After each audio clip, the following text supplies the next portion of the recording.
Lord ఆది కాండము 32వ అధ్యాయము మొదటి వచనాన్ని చూసుకుందాము. యాకోబు తన త్రోవను వెళ్ళుచుండగా దేవదూతలు అతన్ని ఎదుర్కొనిరి. దేవునికి స్తోత్రం, మహిమ కలుగును గాక.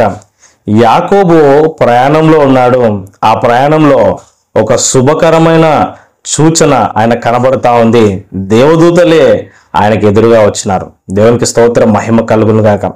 ఎంత శుభకరమైన ఆనవాలు, ఎంత శుభకరమైన సన్నివేశము.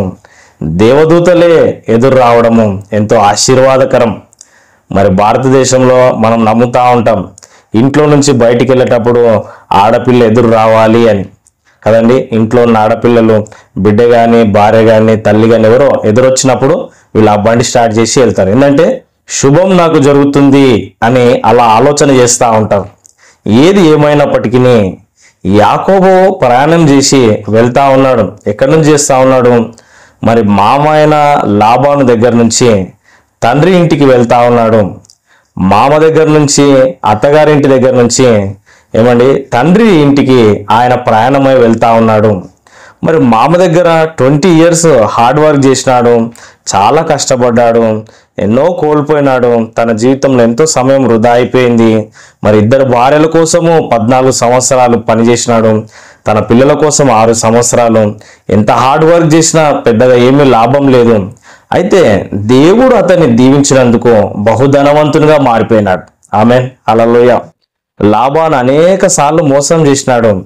మరి అల్లుడు యాకోబు చాలా మోసపోయినాడు. జీవితంలో ఎన్నో కష్టాలు అనుభవించినాడు.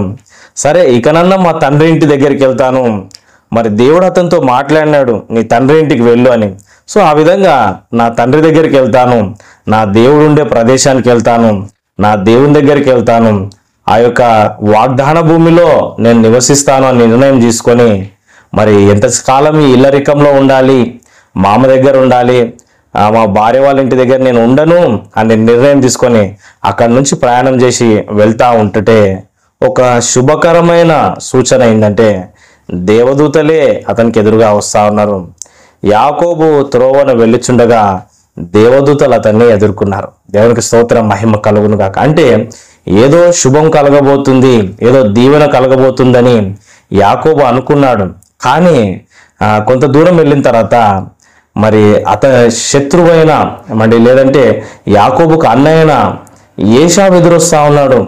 మరి ఇతనికి ఏదో హాని చేయాలని కాదు, కానీ ఇతనితో సమాధానంగా మాట్లాడదానమనే వస్తా ఉన్నాడు. మరి యాకోబు తెలియక భయపడ్డాడు. మరి ఎంతో ప్రార్థనలో పోరాడినాడు. దేవుడు కూడా అతన్ని ప్రార్థన విని సహాయం చేసినాడు. కాకపోతే ఆఖరిన మరి ఇతను భయపడి ఆందోళన పడినా సరే దేవుడు అతనికి సహాయం చేసిన దాన్ని బట్టి మరి అతనికి వచ్చిన ఒక శుభకరమైన ఆనవాళ్ళను బట్టి మరి ఏదోము మరి ఆ ఏశావు అన్న ఎదురొచ్చినా సరే మరి ఎందుకో ఆయన హృదయం కరిగింది, మనసు కరిగింది. తమ్మునితోటి కలిసిమెలిసి ఏమండి ఉన్నాడు. ఇద్దరు హత్తుకొని కౌగిలించుకొని ముద్దు పెట్టుకొని ఎంతగానో ఏడ్చినట్లు బైబిల్ చెప్తా ఉంది. అంటే ఒక ఆశీర్వాదకరమైన దర్శనమో కలనో ఇంకేదైనా నీకు వచ్చిందేమో, మేబీ ఒక శుభకరమైన ఆనవాళ్ళే నువ్వు చూసినావేమో. అయితే తొందరగా బ్లెస్సింగ్ వచ్చేస్తుంది, ఏదో జరిగిపోతుంది అనుకోవద్దు. కొంచెం సమయం పడుతుంది. దానికంటే ముందు కొన్ని కష్టాలు, శ్రమలు వచ్చే అవకాశము ఉంది. వాటిలోని స్థిరంగా నిలబడితే వాగ్దాన భూమికి కూడా చేరుకుంటాం. హల్లెలూయా. కల వచ్చిందని ఎక్సైట్ అయిపోవద్దు, దర్శనం వచ్చిందని హడావిడి చేయొద్దు. కొంచెం వెయిట్ చేయండి, నిరీక్షణ కలిగి ఉండండి, కష్టాల్లో కూడా స్థిరంగా ఉండండి. ఆ తర్వాత వాగ్దానాలు నెరవేరుతాయి. దేవునికి స్తోత్రం, మహిమ కలుగును గాక. చిన్న ప్రార్థన చేసుకొని ముగించుకుందాం. పరిశుద్ధుడైన దేవా, ప్రేమగల తండ్రి, ఈ వాక్యం వింటున్న వారందరికీ కూడా శుభకరమైన ఆనవాళ్ళు మీ ఇవ్వండి. శుభకరమైన దర్శనాలు, కలలు ఇచ్చి వారిని దీవించండి. ఒక మంచి వాగ్దాన భూమికి వారిని నడిపించండి. సొంత ఇండ్లు, స్థలాలు వారికి ఇవ్వండి. మంచి ఐశ్వర్యం ఇవ్వండి, మంచి ఆరోగ్యం ఇవ్వమని యేసుక్రీస్తు నామములో ప్రార్థిస్తున్నాను తండ్రి, ఆమెన్. God bless you. నేను పాస్టర్ ఎలీషా అబ్రహాం. ఈ వీడియోని లైక్ చేయండి, షేర్ చేయండి, సబ్స్క్రైబ్ చేసుకోండి. చక్కటి కమెంట్ కూడా కింద పెట్టండి. మీ ప్రార్థన అవసరతలకు నాకు ఫోన్ చేయండి. మరి ప్రతిరోజు ఫోన్ కాన్ఫరెన్స్, వాట్సాప్ కాల్లో ఉదయం రాత్రికి ప్రార్థన జరుగుతుంది. ఆ వివరాలు తెలుసుకోవడానికి కూడా నాకు ఫోన్ చేయండి. లేదా కింద నంబర్ కనిపిస్తుంది కదా, అదే నంబర్. దేవుడు మిమ్మల్ని ప్రేరేపిస్తే మీ కానుకలు ఫోన్పే, గూగుల్ పే ద్వారా మాకు పంపించవచ్చు. కింద కనిపిస్తున్న అదే నంబర్కి మీరు పంపించవచ్చు.